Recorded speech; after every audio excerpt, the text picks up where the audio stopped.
Good day to viewers, the Colonel speaking to you live from the Preceptory of British Imperial YouTube Broadcasting.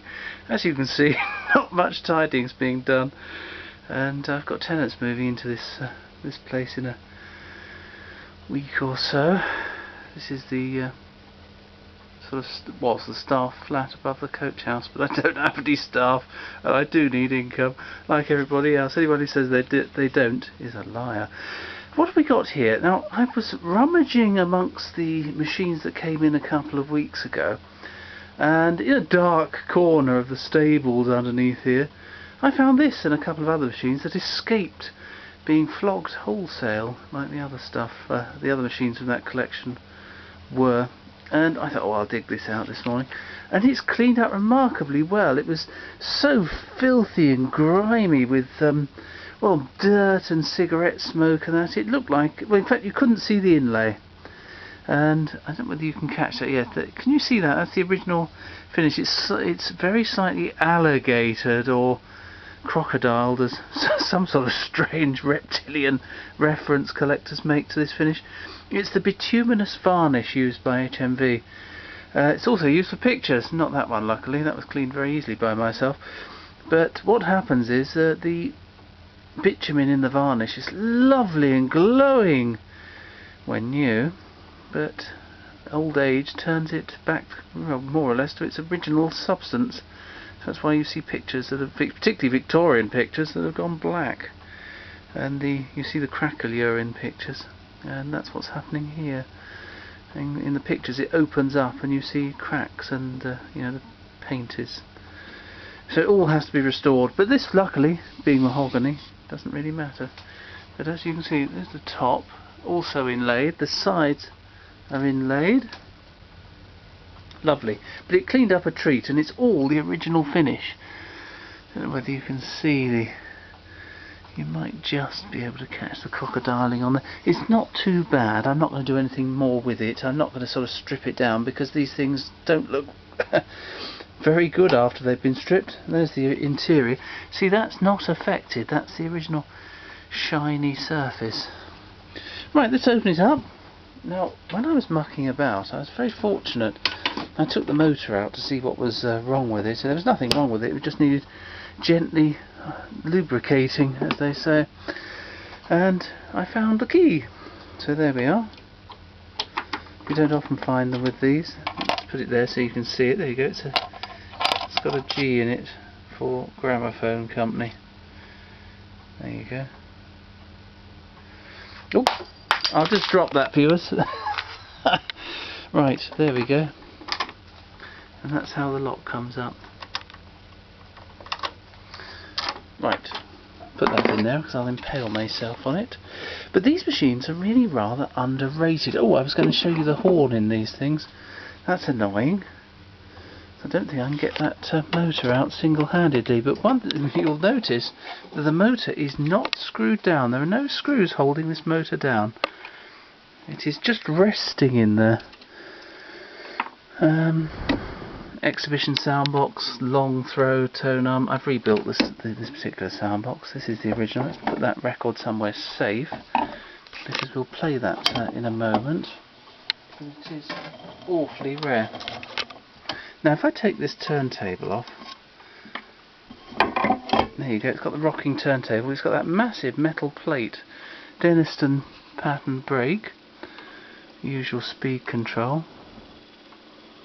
But the massive plate, and you can see the 3 points the double spring Monarch motor is mounted upon. Let's put that back on there.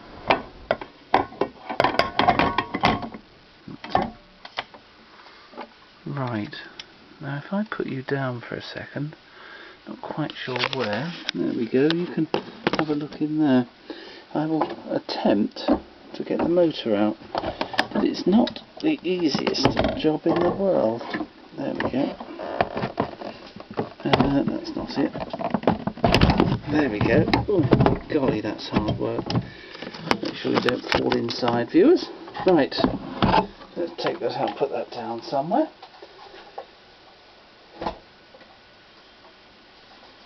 Right, now inside here, hopefully you can see, It's a very unusual horn. It's the same horn as used in the Model 12, you know, the squatting frog machine. But the strange thing is the horn on the inside is also polished. How very strange. But look at that casting. There we go. Massive chunk there and a massive gouge there for the motor barrels to rest in. I don't think there's anything else we need to see. Oh, it bolts to the back of the case. There we go. Don't know whether you can quite see that. But a most interesting design. So when you're buying one of those Model 12 squatting frogs, all you're getting is one of these things. Get a slightly different guise. Right, let's grab that motor. And remember which way round it goes. That's it. Right. So I think I've got to put it in like that. It is special. You've fallen over, viewers. Sorry about that. There we go. There we go.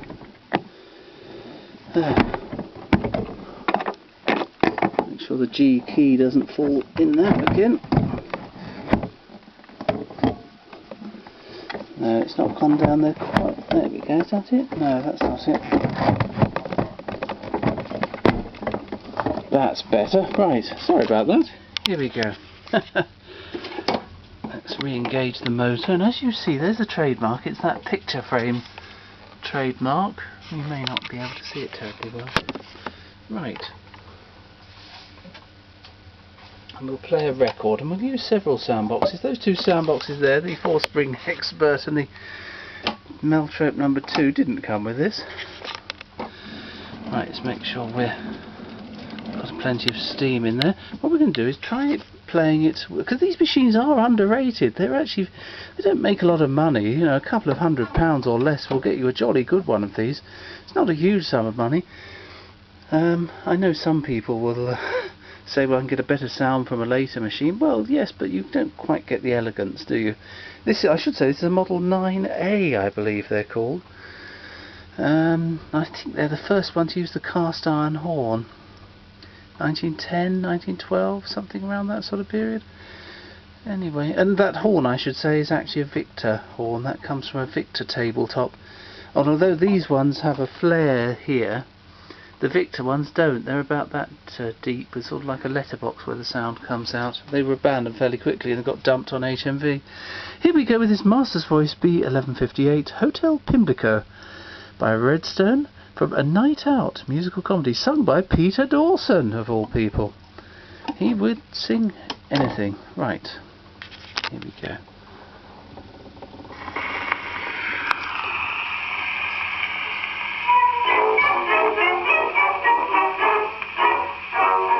If you're in doubt just where to go when seeking recreation, there is, so people say, a Mountain Street Cafe.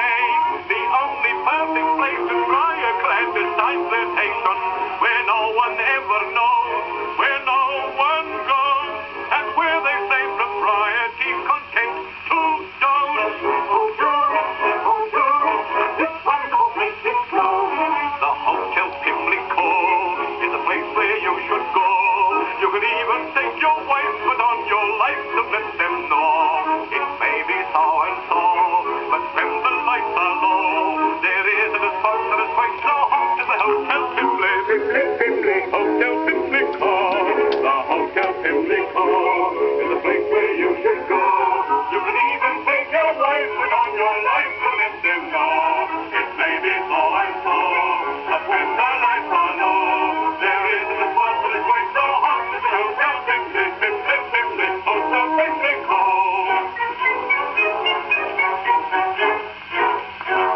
It's just a snug retreat where you will find a nice digression.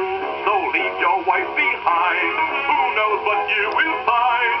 A garden where a youth may sow his hopes of indiscretion, where no one's ever gripped. The wine is mum. The waiters are the same and likewise deaf and dumb. We come, and all the places come. The Hotel Pimlico is a place where you should go. You could even take your wife, put on your life to let them know. It may be so and so, but when the lights are low, there isn't a spot that is quite so hot as the Hotel Pimlico. Hotel Pimlico. The Hotel Pimlico is a place where you should go.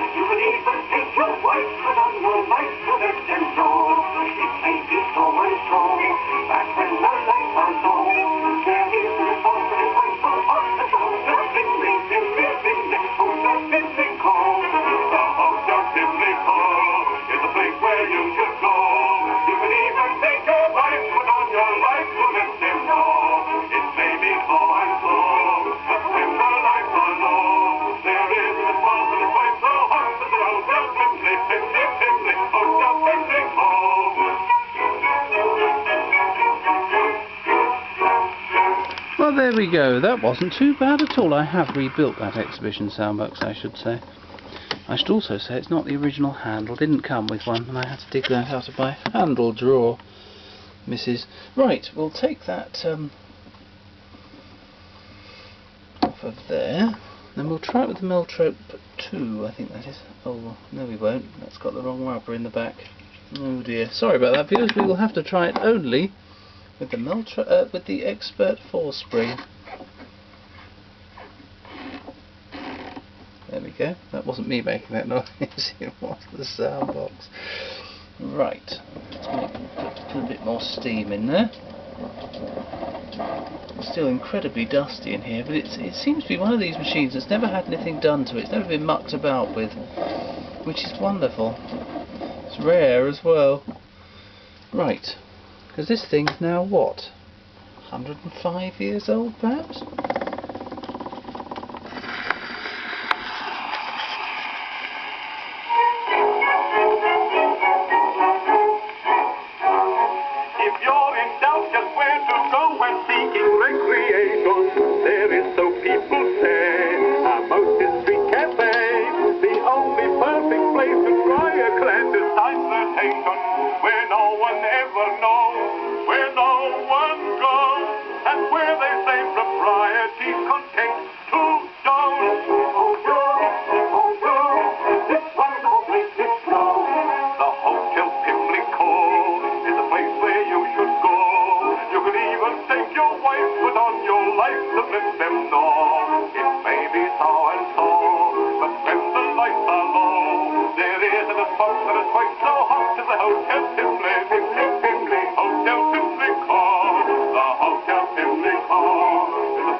Right, that was much better.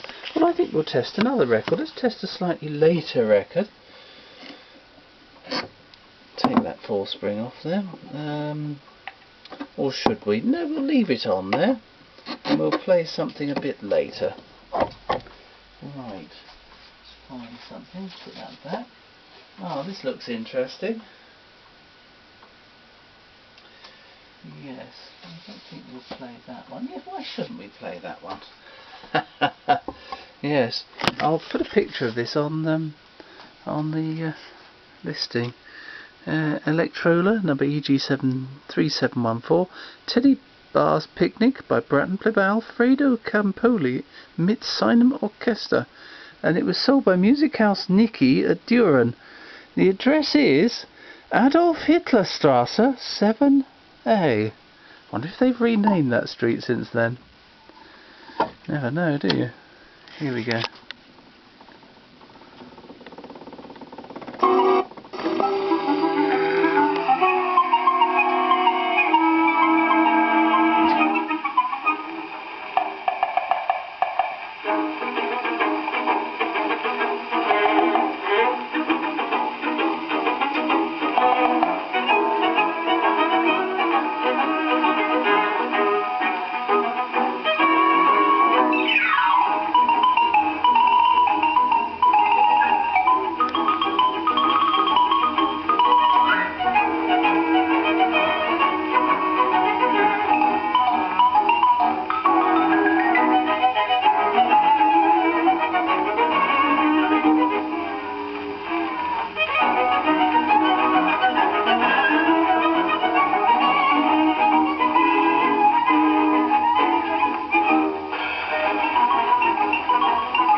tune played in that manner rather reminds me of the theme for Upstairs Downstairs for some odd reason. I wonder if old Sandy, was it Sandy Forbes? The composer who died recently? No, Alexander Farris, that was it. Where I got that other name from. How strange. Hopefully you enjoyed this. It does show that you can play later records on early machines as long as you have the right soundbox that can cope with them. Hopefully that's been of interest. Thank you and goodbye.